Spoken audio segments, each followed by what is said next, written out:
11월 2일 월요일 새벽기도 시작합니다. 찬송가 363장 내가 깊은 곳에서 주를 불러 아뢰니 363장 1절과 2절 부르시겠습니다. 내가 깊은 곳에서 주를 불러 아뢰니 주여 나의 간구를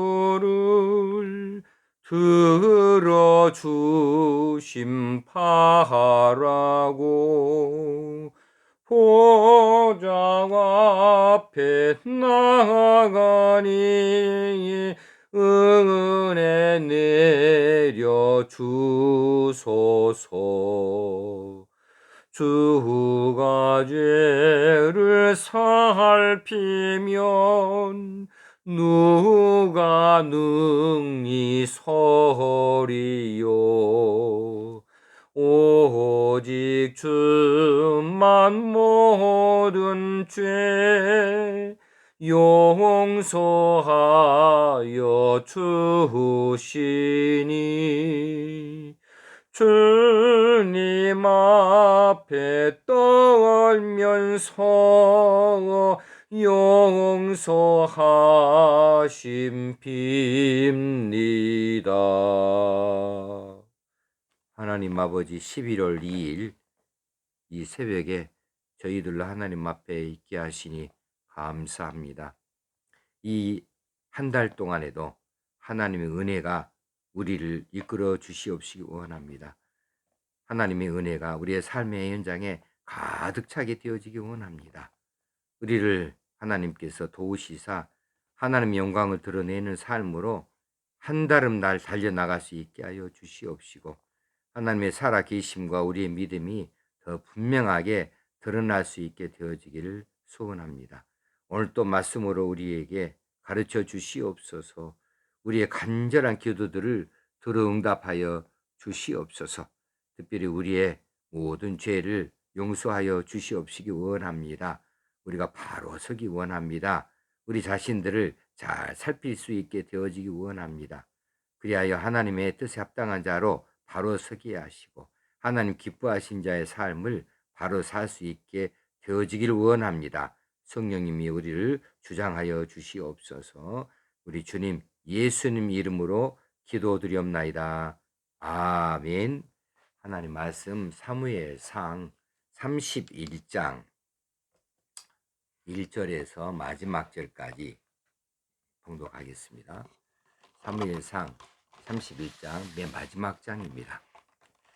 블레셋 사람들이 이스라엘을 침해 이스라엘 사람들이 블레셋 사람들 앞에서 도망하여 길보아 산에서 엎드려져 죽으니라. 블레셋 사람들이 사울과 그의 아들들을 추격하여 사울의 아들 요나단과 아비나답과 말기수아를 죽이니라. 사울이 패전함에 활 쏘는 자가 따라잡으니 사울이 그 활 쏘는 자에게 중상을 입은지라. 그가 무기를 든 자에게 이르되 네 칼을 빼어 그것으로 나를 찌르라. 할례 받지 않은 자들이 와서 나를 찌르고 모욕할까 두려워하노라 하나, 무기를 든 자가 심히 두려워하여 감히 행하지 아니하는지라.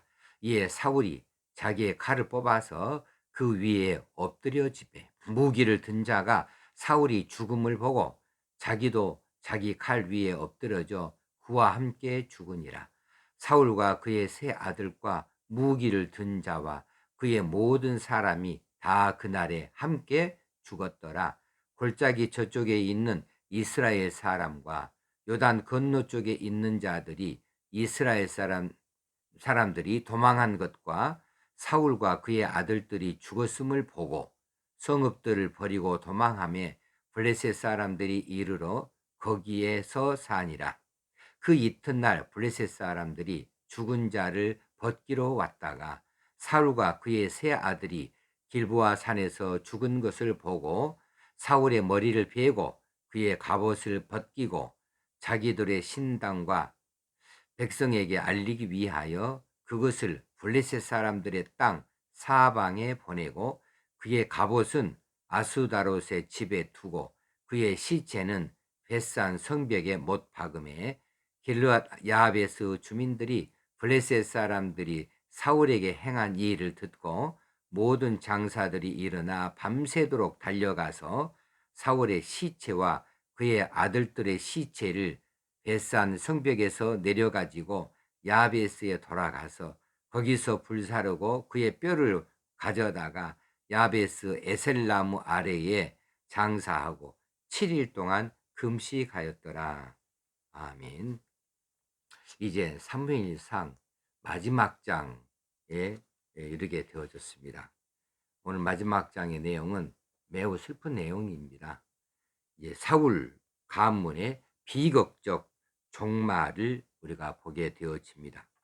사울과 그의 세 아들이 길보아산 전투에서 이제 블레셋에 다 함께 죽게 되어진 것을 보도하고 있습니다.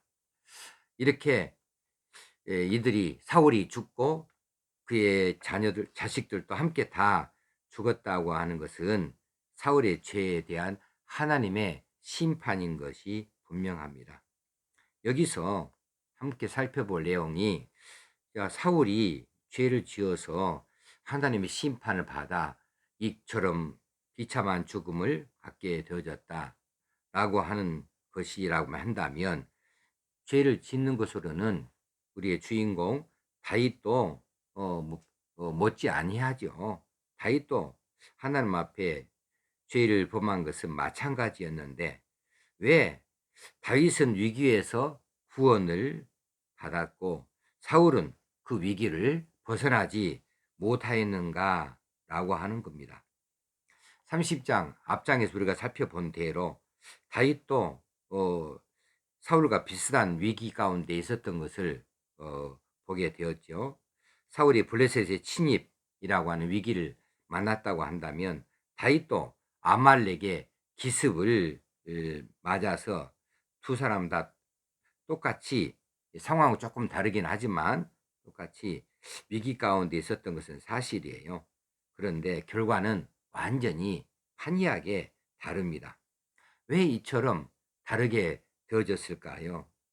두 사람이 같이 같은 죄에 있었지만서도 죄에 대해서 어떻게 대처했는가, 어떤 태도를 가지고 있었는가에 따라서 달라졌다고 볼 수밖에 없습니다. 30장에 보면 다윗은 시글락의 습격으로 인해서 이제 큰 슬픔에 빠지게 되어졌고 이스라엘이 그들의 작은 공동체가 무너지게 되어졌고 또 다윗이 좋다고 다윗의 수완 밑에 달려봤던 그 아랫사람들의 분노를 사서 다윗이 돌로 침을 받을 뻔했었어요. 그런데 다윗은 자신의 죄에 대하여서 하나님 앞에 회개하였습니다. 이 모든 일이 자신이 하나님의 앞에 잘못해서 하나님께로부터 징계를 받는 것으로 깨달았고 그래서 자기 잘못을 하나님 앞에 회개하고 하나님과의 관계를 회복시켰던 것이지요. 그 결과로 다윗은 위기에서 건짐을 받았을 뿐만 아니라 오히려 빼앗긴 것들 뿐만 아니라 더 많은 것들을 이제 가지고 돌아올 수가 있었던 것을 우리가 엊그제 살펴본 바가 있습니다. 그런데 사울의 경우는 그게 아니지요. 사울은 죄에 대해서 아주 완고했습니다. 28장의 내용에서 본다면 블레셋 침입이라고 하는 그 위기에 직면했을 때 사울이 하나님을 찾기는 찾지만 거의 형식적인 것뿐이었어요. 하나님께서 사울에게 대답하지 아니하셨는데 그랬을 때에 사울은 하나님 앞에 철저히 통해 자복할 수 있어야 했는데 그리하지 않았지. 오히려 하나님께서 금하신 그 신접한 여인을 찾아 나섰고 사무엘을 불러내서 뭔가를 얻어보고자 이렇게 자기 마음대로의 길을 가고 말았습니다. 그 결과로 이제 사울은 오늘 이처럼 비극적인 종말을 갖게 되어진 것입니다. 죄가 그렇습니다. 우리는 죄는 지을 수는 있지만 그런데 그 다음이 문제죠. 우리가 하나님 앞에 빨리 돌이킬 수 있어야만 하는 거죠. 하나님께서는 그때마다 우리를 살펴주셔서 우리의 죄를 사하여 주신다 그랬습니다. 방금 찬송한 대로 내가 깊은 곳에서 깊이 기도에 들어가서 하나님을 향하여 우리가 아뢰 수 있어야 되겠어요. 그리고 우리의 간구를 우리 하나님이 반드시 들어주심을 믿고 회개하고 하나님 앞에 나아가면, 보좌 앞에 나아가면 하나님이 은혜를 베풀어 주십니다. 우리가 주님이 죄를 살피면 누가 능히 서리요? 누가 하나님 앞에서 죄 없다고 말할 수 있겠습니까? 그러나 우리가 그 앞에 나아가서 간절한 마음으로 죄사함을 구하면 모든 죄를 용서하여 주실 줄로 믿는 거지요. 그래서 오늘 또 우리가 기도할 때 우리의 간구만 하나님 앞에 부르짖는 시간 갖는 것이 아니고 우리 자신들 돌아보는 시간, 우리의 죄를 하나님 앞에 고하는 시간, 그리고 철저히 그것을 죄를 미워하고 이제 새로운 삶을 살겠다고 하는 다짐을 하나님 앞에 하는 것이 매우 소중한 시간이라고 여겨집니다.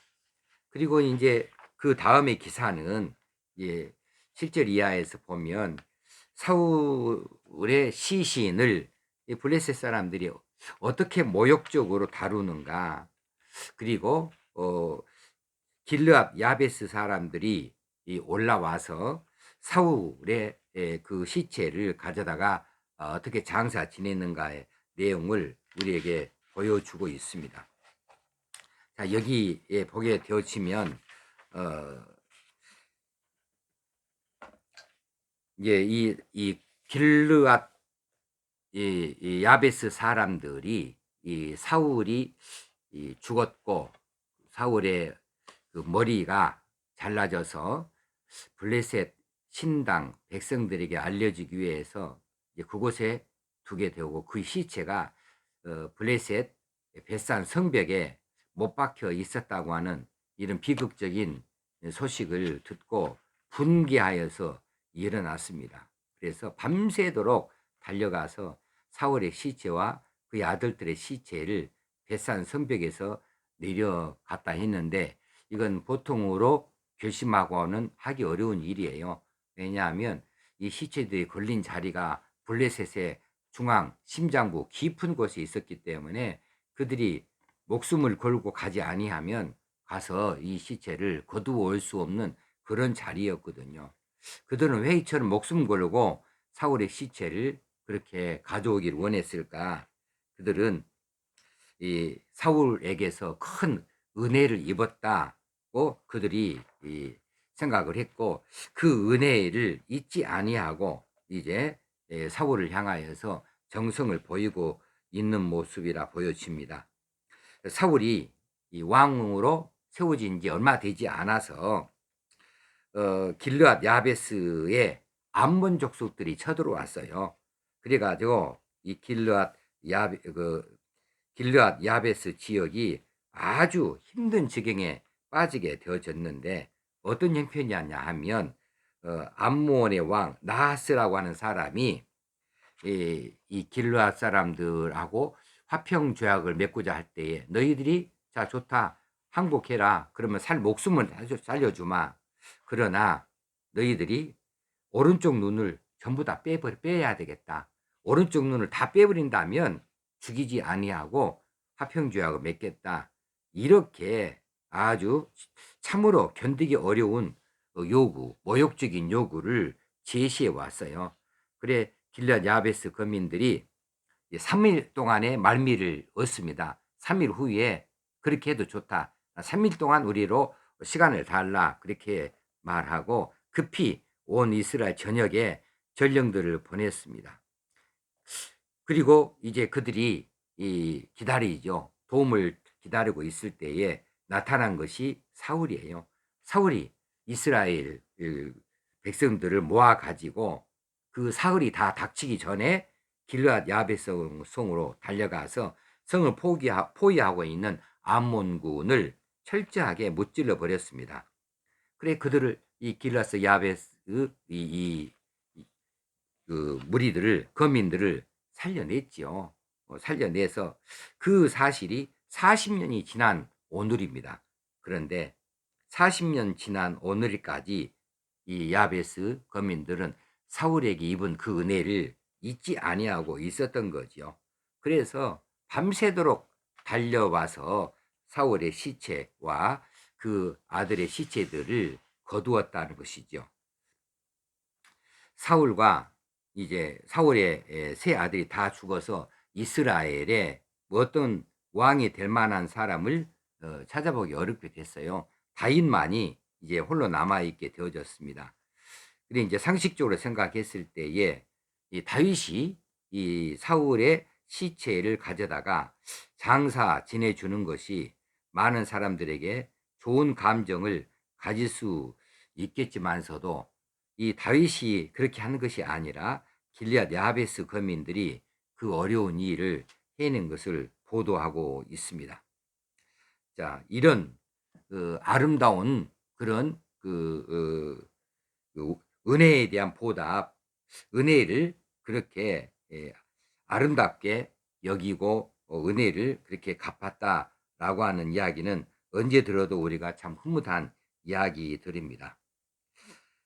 이제 이 길르앗 야베스 사람들이 이런 일로 인하여서 이 다음에 왕이 되어지는 다윗에게서 어떤 그 보장을 받는가, 어떤 복을 받는가 하면 이제 사무엘 하 2장 5절 이하에 가게 되어지면 다윗이 그렇게 말해 주어요.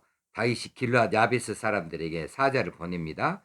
가로되 너희가 너희 주 사울에게 이처럼 은혜를 베풀어 장사하였으니 여호와께 복을 받을지어다. 너희가 이 일을 하였으니 이제 여호와께서 은혜와 진리로 너희에게 베푸시길 원하고 나도 이 선한 일을 너희에게 갚으리니 이제 너희는 손을 강하게 하고 담대히 할지어다.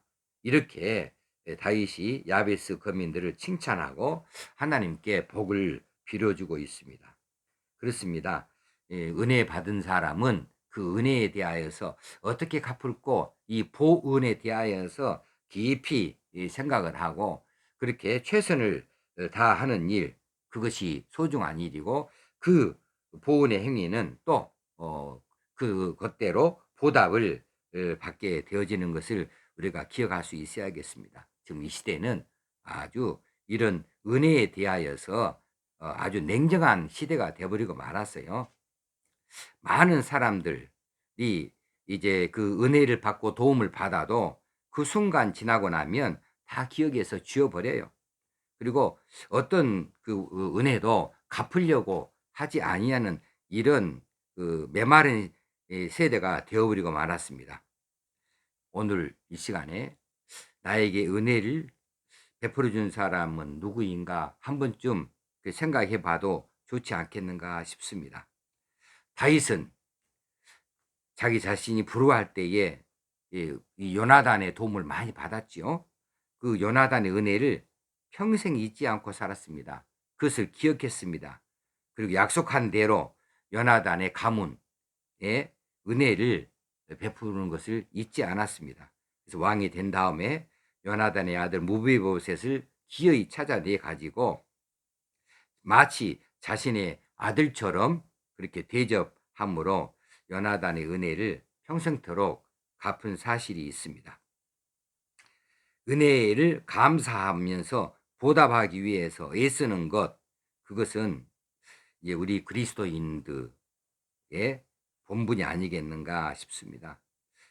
그것은 하나님 은혜 가운데 살아가는 우리들이니 그 은혜에 대해서 감사하면서 어떻게 사는 것이 은혜를 갚는 것인가 하고 생각하는 사람들이기 때문에 사람들에게서 받은 은혜도 그처럼 놓치지 아니하고 갚아 나아가는 삶을 살겠다.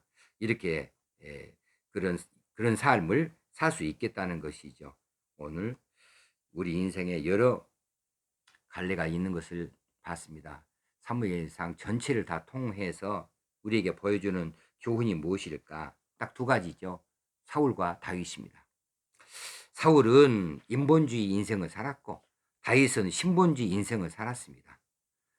사울은 무엇이든지 이제 자기가 스스로 행하고자 했습니다. 자기 뜻대로 하고자 했습니다.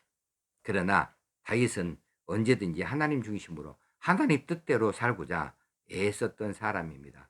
이렇게 전혀 다른 두 인생을 살았던 사람, 그들의 마지막이 어떤 것인가를 오늘 우리에게 교훈적으로 보여주고 있습니다. 이제 우리가 우리의 남은 생애를 다하여서 하나님 중심주의로 하나님 앞에서 하나님 뜻대로 살고자 그렇게 애를 써보는 인생 사십시다. 그래서 오늘 또 말씀과 기도와 찬송이 넘쳐나서 하나님께 기쁨이 되어지고 또 하나님의 기쁨이 우리 안에 충만하게 되어줄 수 있기를 주의 이름으로 축원합니다. 하나님 아버지, 이제 11월 2일 오늘 새벽에 우리에게 말씀하여 주신 것을 기억하고 오늘 하루를 그렇게 살아가고 이 한 달을 또 그렇게 살아가기 원합니다. 사무엘상 전체에서 우리에게 말씀해 주시는 내용, 어떻게 살 것인가? 신본주의냐 인본주의냐, 하나님 중심주의냐 자기 중심주의냐, 이 결말이 어떻게 되어지는가. 또 우리가 죄 가운데 있을지라도 속히 그 죄를 하나님 앞에서 용서받도록 회개하고 돌이키는 일이 얼마나 중요한 것인가, 자기 고집대로 나아가는 것이 얼마나 불행하고 위험한 일인가를 살펴보게 되어집니다. 오늘도 우리 기도하는 시간에 하나님께서 우리 기도를 받으시기를 원합니다. 또 우리의 결단을 하나님께서 세워주시옵시기 원합니다. 오늘 또 승리하는 날 되게 하여 주시옵소서. 우리 주님 예수님의 이름으로 기도드리옵나이다.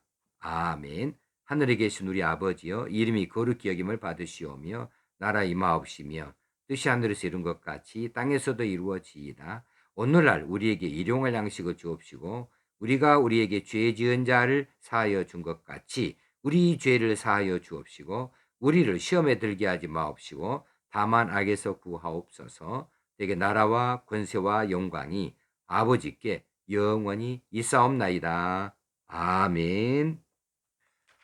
오늘도 하나님 앞에서 사십시다. 오늘도 하나님 백성답게 사십시다. 오늘 승리하는 날 되어지기 바랍니다.